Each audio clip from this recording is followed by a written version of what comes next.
How to remove multiple accounts from Messenger. So before anything else, make sure that your Messenger application is up to date. So go ahead and open your App Store. In the search bar, type in Messenger and make sure that this blue button says open. If it says update, then go ahead and update the Messenger first. After updating, go ahead and open your Messenger application.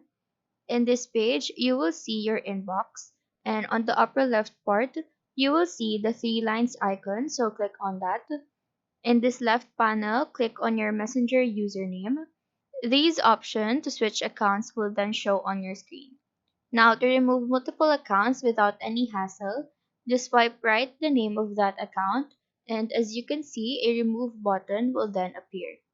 Once you click on the remove, this pop-up window will show and just confirm by clicking on the remove button again. After that, the account will be removed. So just repeat the process on multiple accounts that you want to remove.